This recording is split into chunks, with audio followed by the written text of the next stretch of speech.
जय हिंद सभी को। स्वागत है आप सभी का मेरे साथ। हम कर रहे हैं सीबीएसई क्लास 9th की मैथ्स की सीरीज़। हमने एक चैप्टर पूरा कंप्लीट कर लिया था नंबर सिस्टम वाला। अब हम दूसरा चैप्टर करेंगे, सेकंड चैप्टर पॉलिनोमियल्स के बारे में जानेंगे और करेंगे। पहले कुछ उसके कंसेप्ट्स जान लेंगे और उसके बाद फिर हम उसकी एनसीईआरटी की एक्सरसाइज करेंगे। पूरा चैप्टर इसी तरह से ख़त्म करेंगे हम। चलिए शुरू करते हैं। आपने प्रीवियस क्लास में यानी कि इससे पिछली क्लास में अलजेब्रिक एक्सप्रेशंस के बारे में सीखा होगा, किस तरीके से अलजेब्रिक एक्सप्रेशन यानी हिंदी में वही बीजगणित वाला कैसे जोड़ते, घटाते, मल्टीप्लाई वगैरह करते हैं। और आपने अलजेब्रिक एक्सप्रेशन को फैक्टराइज करना भी सीखा होगा, जैसे ए प्लस बी का होल स्क्वायर सीखा आपने, ए माइनस बी का होल स्क्वायर सीखा आपने, एक्स माइनस वाई का होल स्क्वायर, है ना, X square minus Y square, ये सब कुछ सीखा आपने पहले ही। इनको फैक्टराइज कैसे करते हैं तो उसका इनके फॉर्मूले कैसे आते हैं वो सब जानते हैं, ठीक है ना। तो इस चैप्टर में हमारा जो मेन टारगेट रहेगा इन्हीं टाइप्स के अलजेब्रिक एक्सप्रेशंस में से पॉलिनोमियल क्या है उनको जानना, और रिमाइंडर थ्योरम, फैक्टर थ्योरम, इन सभी का यूज़ करके पॉलिनोमियल्स को फैक्टराइज करना रहेगा।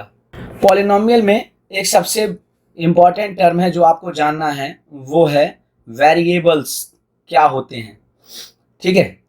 तो वेरिएबल क्या होता है? एक वेरिएबल वो सिंबल होता है, वो एक चिन्ह होता है जिसका कोई फिक्स वैल्यू नहीं है, यानी कि जिसकी कोई भी वैल्यू आप कहो कि भाई इसकी वैल्यू 1 आएगी या 2 आएगी या 3 आएगी, कुछ भी आ सकती है, समझे। वेरिएबल मतलब जिनकी कोई फिक्स वैल्यू नहीं होती, लेकिन कांस्टेंट जो होते हैं उनकी फिक्स वैल्यू है। जैसे अगर आप लिख दो 1 या 2 या 3 या कुछ भी ऐसा लिख दो, तो ये फिक्स वैल्यू दिखा रहा है, यानी कि ये क्या है, ये कांस्टेंट हैं। और ये जो कांस्टेंट होते हैं ये हमेशा सेम ही रहते हैं, पूरे एक्सप्रेशन के दौरान ये सेम रहेंगे। लेकिन जो वेरिएबल होते हैं उनकी वैल्यू कुछ भी आ सकती है इनफाइनाइट टर्म्स में, ठीक है ना। ये बात क्लियर रहनी चाहिए आपको। आप एग्जाम्पल के तौर पर एक स्क्वायर बना लीजिए और इसकी साइड दे दीजिए 4 यूनिट्स। सपोज करिए आपने 4 यूनिट इसके साइज दे दिए। अब ये जो 4 यूनिट है इसका साइज, तो आप क्या कहेंगे? इसका एरिया बहुत आसान है आपके लिए निकालना, क्योंकि ये कांस्टेंट टर्म में दिया हुआ है 4, तो आप एरिया कह देंगे इसका 4 इंटू 4, क्योंकि साइड इंटू साइड इसका एरिया होता है, तो आपको पता चल जाएगा 16 यूनिट। या इसका पेरीमीटर अगर आपको निकालना हो तो भी आपके लिए आसान है, आप कह देंगे 4 प्लस 4 प्लस 4 प्लस 4, है ना, चारों साइड, तो यहाँ पर पेरीमीटर भी 16 यूनिट। तो पेरीमीटर निकालने के लिए प्लस करते हैं साइड्स को और एरिया के लिए मल्टीप्लाई। लेकिन यहीं पर अगर मैं दूसरा स्क्वायर बनाऊं और इस बार इसके यूनिट्स को अनडिफाइंड रखे, यानी कि x या y या कुछ भी ऐसा है, वेरिएबल दे दूं, इसकी साइड को वेरिएबल के तौर पर रखूं, पता नहीं क्या है, तो आप कैसे निकालेंगे? तो फिर इसका एरिया फॉर्मूला वही होगा, साइड गुणा साइड, यानी कि x इंटू एक्स, यानी कि इसका एरिया आएगा एक्स स्क्वायर। और ऐसे ही अगर इसका पेरीमीटर देखें तो इसका पेरीमीटर आएगा 4 इंटू एक्स, यानी कि x plus x plus x plus x, तो 4x। तो अभी ये जो आपके सामने है एक्स स्क्वायर या 4x, इन्हीं को हम कहते हैं पॉलिनोमियल्स, समझे। ये क्या हैं? ये पॉलिनोमियल्स हैं। आप और भी उदाहरण ले सकते हैं, बहुत सारे उदाहरण हो सकते हैं आपके सामने, जैसे 2x, जैसे 3x प्लस 5, जैसे एक्स स्क्वायर प्लस 3x, जैसे x cube minus x square plus 5x minus 3x। ये सभी क्या हैं? ये सभी पॉलिनोमियल्स हैं। और ये सारे पॉलिनोमियल्स एक वेरिएबल में हैं, पॉलिनोमियल्स इन वन वेरिएबल। क्या है ये? पॉलिनोमियल्स इन वन वेरिएबल, क्योंकि एक ही वेरिएबल है, चाहे वो 10 बार इस्तेमाल हुआ हो पर है एक ही। जैसे यहां पर देखो x x x x एक वेरिएबल में है, तो इसको हम बोलेंगे पॉलिनोमियल इन वन वेरिएबल। अगर यही कई वेरिएबल्स में होता, जैसे लिखा होता 3x प्लस 5y, तो अब ये वन वेरिएबल में नहीं है, अब ये टू वेरिएबल में है, समझे? या फिर लिखा होता 2x plus 5y plus 3z, तो अब ये थ्री वेरिएबल्स में है, तो ये वन वेरिएबल में नहीं है। यानी कि वन वेरिएबल में आप तभी कंसीडर करेंगे जब कोई एक ही वेरिएबल पूरी इक्वेशन में आपको दिखाई देगा, ठीक है ना? हम इसको पॉलिनोमियल वन वेरिएबल कहते हैं। अब देखो ये जो पॉलिनोमियल आपके सामने है, इसमें एक्स स्क्वायर, कुछ चलो एक एग्जांपल यहाँ लिख के देखो। जैसे लिखा है x cube minus x square plus 5x minus 3x। अब ये आपके सामने लिखा हुआ है, तो इस पॉलिनोमियल में टोटल 4 टर्म हैं, 1 2 3 और ये 4, टोटल 4 टर्म्स हैं। अलग अलग आप इनको सेपरेट करके लिख रहे हैं, तो ये टोटल 4 टर्म्स हैं। अब हर टर्म का अपना कोफिशिएंट होगा, समझे? जैसे कि आपको कहा जा सकता है कि आप इस इक्वेशन में से, इस पॉलिनोमियल के इक्वेशन में से टर्म्स छांट के लिखिए। तो आप लिखेंगे एक टर्म है इसका एक्स क्यूब, एक टर्म है इसका माइनस एक्स स्क्वायर, एक टर्म है इसका 5x, एक टर्म है इसका माइनस 3x। प्लस वाले को तो साइन डिनोट करके दिखाने की जरूरत नहीं पड़ती। फिर एक सवाल आपके सामने और आ सकता है कि इन्हीं टर्म्स के कोएफिशिएंट लिखिए। तो अगर आपको कोएफिशिएंट लिखने की बात कही जाए तो देखो एक्स क्यूब का कोएफिशिएंट क्या होगा? +1। माइनस एक्स स्क्वायर का कोएफिशिएंट क्या होगा? -1। मतलब वो संख्या जो कांस्टेंट हो और इनके साथ गुणा हो। तो आपको कुछ नहीं दिखाई दे रहा तो 1 है। जैसे 5x का कोएफिशिएंट क्या होगा? प्लस का 5। जैसे -3x का कोएफिशिएंट क्या होगा? -3। समझे? ये इनके कोएफिशिएंट हो गए। कई बार बड़ी बेसिक बात पूछ के कंफ्यूज किया जा सकता है। जैसे एक पॉलिनोमियल आपके सामने लिख दिया सीधा 2। अब आप कहोगे खाली 2 का क्या मतलब है? खाली 2 पॉलिनोमियल क्यों है? तो आप कहोगे yes this is a constant polynomial. समझे? This is a constant polynomial. आपके सामने लिखा है -5, आपके सामने लिखा है 7, आपके सामने लिखा है 34। ये सभी कांस्टेंट पॉलिनोमियल्स हैं। कोई भी गिनती दी जाएगी 1 से लेकर के 100, 1000, लाख, सैकड़ा, कहीं तक भी, ठीक है ना? तो इनको हम कहते हैं कांस्टेंट पॉलिनोमियल्स। और 0 अगर हो तो आप कहोगे 0 पॉलिनोमियल, मतलब ये कांस्टेंट भी है और 0 है, तो आप इसको स्पेशली कह सकते हो दिस इज 0 पॉलिनोमियल। क्लियर है? ओके। ना एक बात आपको ध्यान रखनी है कि पॉलिनोमियल्स में होल नंबर आपके सामने दिखाई दे रहा हो, ठीक है, इंटीजर दिखाई दे रहा हो, ठीक है, लेकिन अगर इरेशनल नंबर आपके सामने आ गया तो आप क्या कहेंगे? जैसे x plus x square, x की पावर यहाँ पर 1 है और एक्स स्क्वायर की पावर 2 है, चलेगा क्योंकि ये पॉजिटिव में है, होल नंबर में है। लेकिन अब यहीं पर अगर आपको ये दे दिया जाए कि x प्लस एक्स पे पावर -1, आप बताइए क्या इसका क्या होगा? क्या ये पॉलिनोमियल है? तो आप कहेंगे कि यहाँ पर जो पावर है x पे पावर -1, ये पॉलिनोमियल नहीं है क्योंकि ये होल नंबर नहीं है। यानी कि if the power is not in whole number then it is not a polynomial. अब देखिए अगर आपके सामने लिखा है x प्लस 1/x, तो इसका मतलब यही होता है x प्लस एक्स पे पावर -1, तो ये भी एक पॉलिनोमियल नहीं होगा। आपके सामने लिखा है अगर एग्जाम्पल के तौर पर √x प्लस 3, इसका मतलब है √x की पावर क्या होती है? रूट एक्स मतलब एक्स पे पावर 1/2 प्लस 3। तो ये भी जो आपके सामने है ये भी एक पॉलिनोमियल नहीं है, क्योंकि यहाँ पर एक्सपोनेंट होल नंबर में नहीं है। तो अभी जो मैंने आपसे एक बात कही थी कि आपके सामने पावर इंटीजर में आएगा या होल नंबर में आएगा तो क्या सीन होगा, तो आप समझ लीजिए कि पॉलिनोमियल तभी होगा जब उसकी पावर होल नंबर में होगी, वरना वो पॉलिनोमियल कंसीडर नहीं होगा।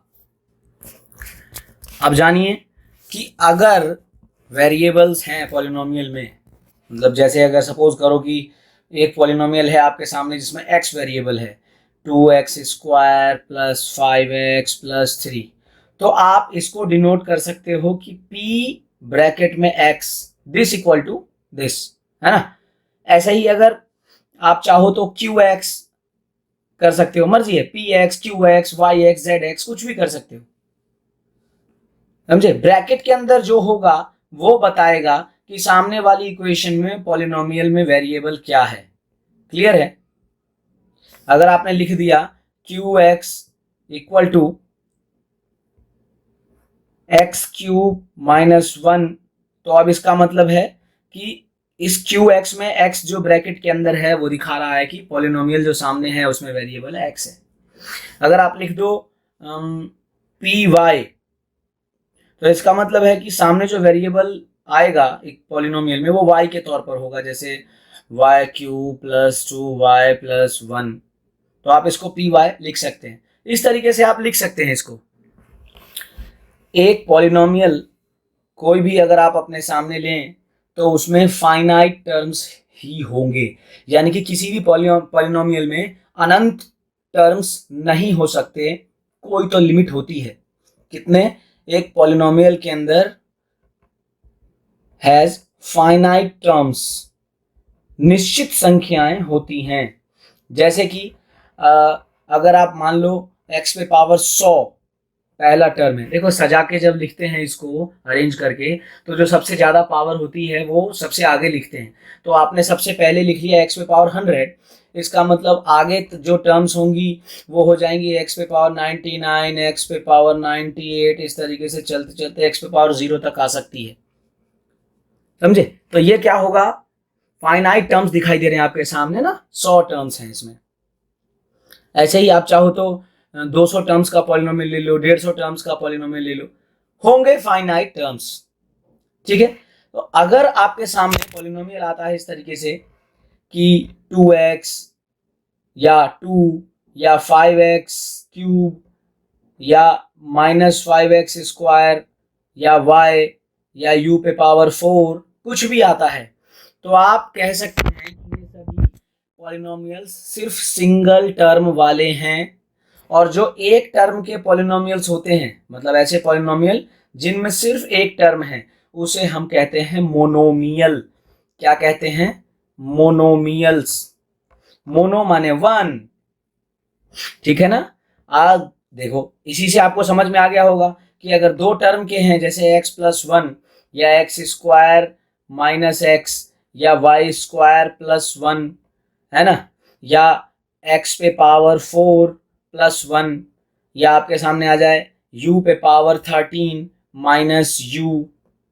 तो ये जो पॉलिनोमियल्स आपके सामने दिख रहे हैं इनमें सब में दो टर्म्स हैं और इनको हम कहेंगे बायनोमियल्स।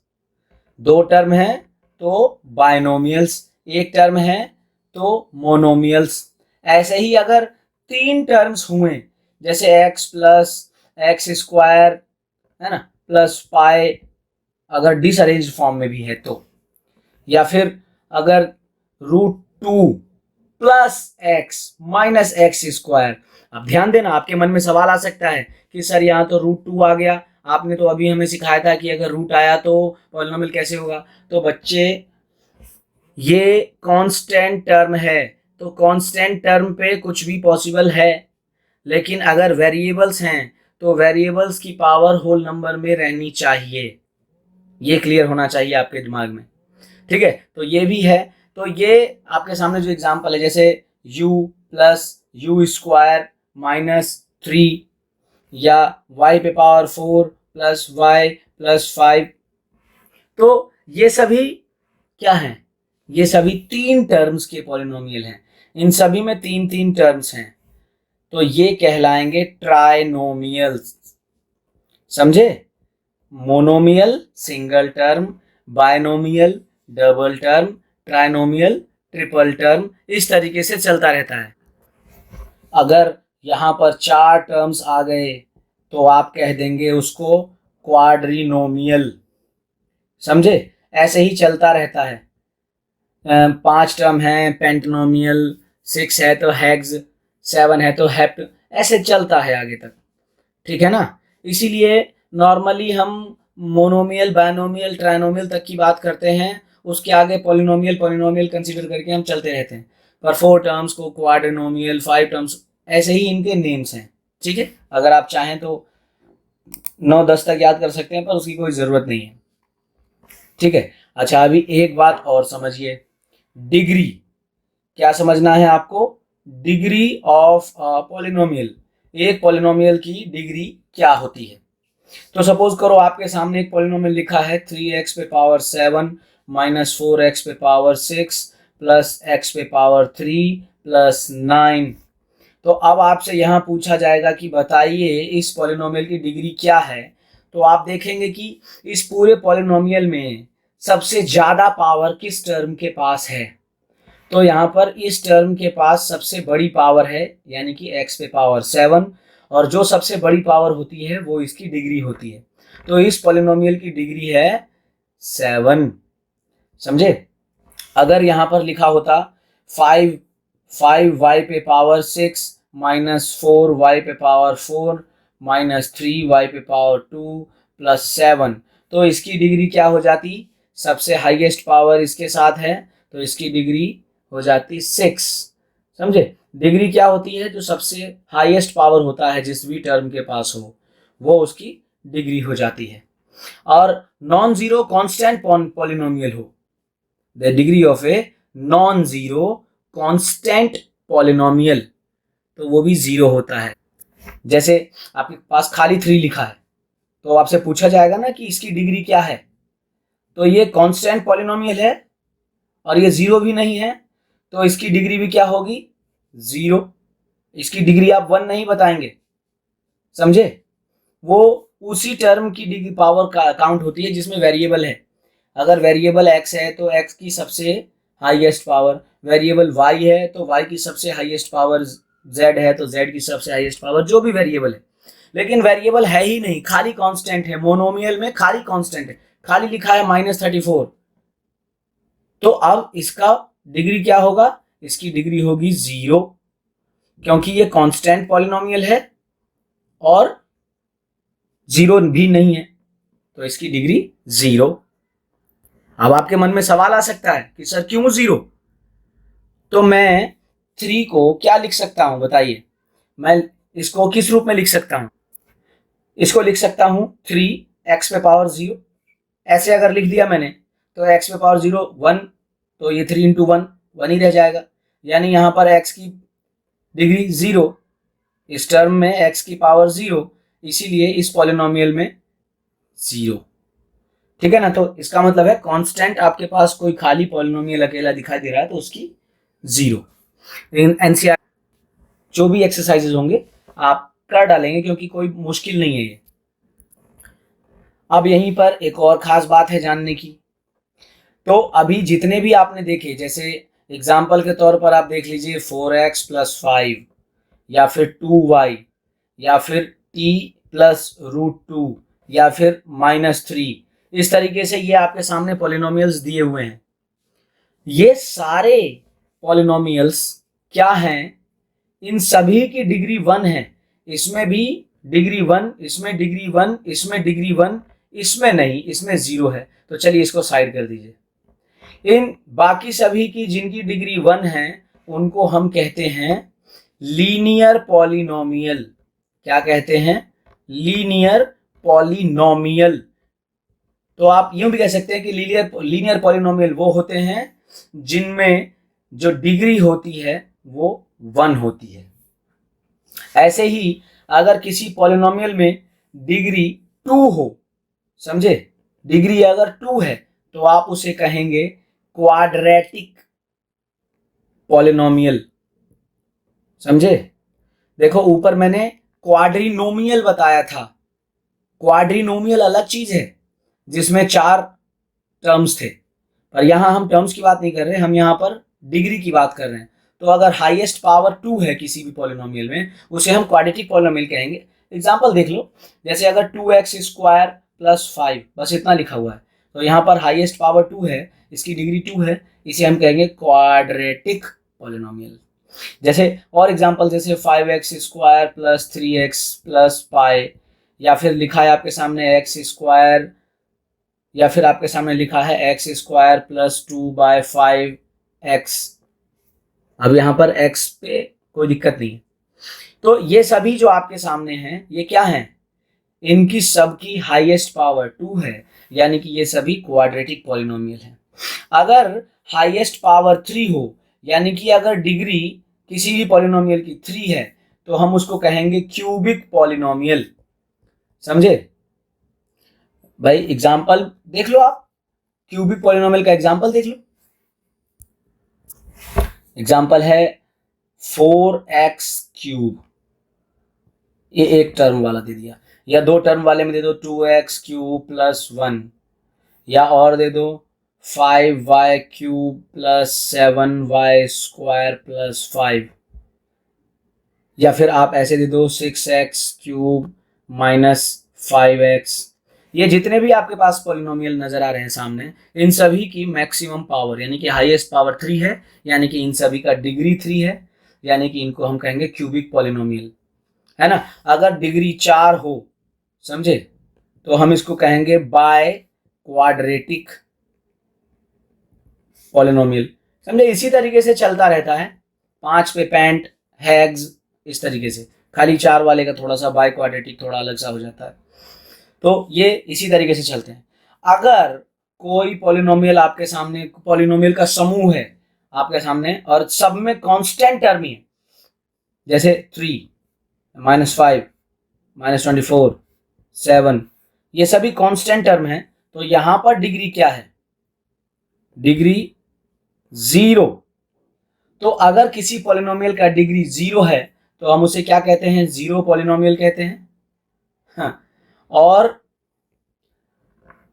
इनकी डिग्री को हम 0 ना कह के नॉट डिफाइंड भी कह सकते हैं, यानी कि जीरो पॉलिनोमियल की डिग्री 0 या नॉट डिफाइंड भी आप कह सकते हैं। क्लियर है? आइए इसकी एनसीईआरटी की एक्सरसाइज देखें, क्योंकि ये चैप्टर आसान है, ये वाला चैप्टर कह रहा हूँ, ये एक्सरसाइज आसान है, तो इसको अलग वीडियो में बनाने का कोई मतलब नहीं। देखिए पहला क्वेश्चन क्या कहता है, which of the following expressions are polynomial in one variable and which are not. मतलब इनमें से कौन सा पॉलिनोमियल एक वेरिएबल का है और कौन सा नहीं। तो देखिए इसमें x ही है सिर्फ, तो ये वन वेरिएबल में है। इसमें सिर्फ y है, तो ये वन वेरिएबल में है। ये वाला तो देखो 3√2 है, तो 3√2 बताओ, अभी बताया था, ये तो पॉलिनोमियल ही नहीं है। ऐसे ही यहां पर भी y + 2/y।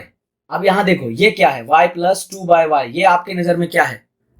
इसको अगर मैं खोल के लिखूं तो ये हो जाएगा y + 2 × y पे पावर -1। तो यहां पर भी y पे पावर -1 का मतलब होल नंबर में नहीं है, यानी ये भी पॉलिनोमियल ही नहीं है। और यहाँ पर ये पॉलिनोमियल 1 2 3 टर्म में है, यानी कि ये पॉलिनोमियल 3 अलग अलग वेरिएबल्स का है, x भी है, y भी है और t भी है। तो यहाँ पर सिर्फ ये दो, फर्स्ट एंड सेकंड, ये दो ही ऐसे हैं जो पॉलिनोमियल इन वन वेरिएबल है। चलिए अगला क्वेश्चन देखिए, right the coefficient of x² in each of the following. अब x² का कोएफिशिएंट, यहाँ पर x² का कोएफिशिएंट है +1, यहाँ पर x² का कोएफिशिएंट है -1, यहाँ पर x² का कोएफिशिएंट है π/2, और यहाँ पर तो x² है ही नहीं, तो इसका मतलब x² है ही नहीं, तो इसका मतलब क्या, क्या x² है ही नहीं? यहाँ पर आप x² का कोएफिशिएंट 0 है ना, आप इसको ऐसे लिख सकते हैं ना, 0x² + √2x - 1, ऐसे लिख सकते हैं, क्यों नहीं लिख सकते? और 0 से x² की मल्टीप्लाई होगी तो ये 0 ही रह जाएगा, तो यानी कि यहाँ पर x² का कोएफिशिएंट 0। ठीक है, चलिए आगे देखते हैं। Give one example each of A binomial of degree 35 and a monomial of degree 100। अब मोनोमियल मतलब सिंगल टर्म, देखो है ना, तो 100 वाला सिंगल टर्म लिख दो, x पे पावर 100 या y पे पावर 100 या z पे पावर 100, कुछ भी लिख सकते हो, वो सभी क्या होंगे, मोनोमियल विद डिग्री 100। अच्छा, बायनोमियल विद डिग्री 35, तो बायनोमियल को आप लिख सकते हो, आप लिख दो y पे पावर 35 प्लस y पे पावर 34, ऐसे हो गया आपका, या y पे पावर 35 प्लस 1 भी लिख दोगे तब भी ये आपका बायनोमियल हो गया, है ना। दो टर्म्स विद डिग्री 35 हो गया। अगला क्वेश्चन क्या कहता है, write the degree of each of the following polynomials, इन सभी की डिग्री बतानी है। तो यहाँ पर देखो, इसमें सबसे हाईएस्ट डिग्री है x पे पावर 3, तो इसकी डिग्री 3। यहाँ पर हाईएस्ट है y पे पावर 2 माइनस y पे पावर 2 है ना, तो इसकी डिग्री 2। यहाँ पर t पे पावर 1 हाईएस्ट है, तो इसकी डिग्री 1, और यहाँ पर डिग्री 0, तो ये 0 पॉलिनोमियल है, डिग्री 0 कांस्टेंट है ना, तो यहाँ पर डिग्री 0 अभी सिखाया आपको। आगे देखिए, फिफ्थ क्या कहता है, classify the following as linear, quadratic and cubic polynomial, है ना, रैखिक, द्विघात, त्रिघात, इनमें आपको क्लासिफाई करना है। तो देखिए, लीनियर पॉलिनोमियल क्या था, जिसमें वेरिएबल पावर 1 तो वो लीनियर पॉलिनोमियल, जिसमें वेरिएबल पावर 2 तो वो क्वाड्रेटिक, जिसमें वेरिएबल पावर 3 वो क्यूबिक। तो अब यहाँ देखिए, यहाँ पर वेरिएबल की मैक्सिमम पावर 2, तो ये क्या हो गया, क्वाड्रेटिक पॉलिनोमियल।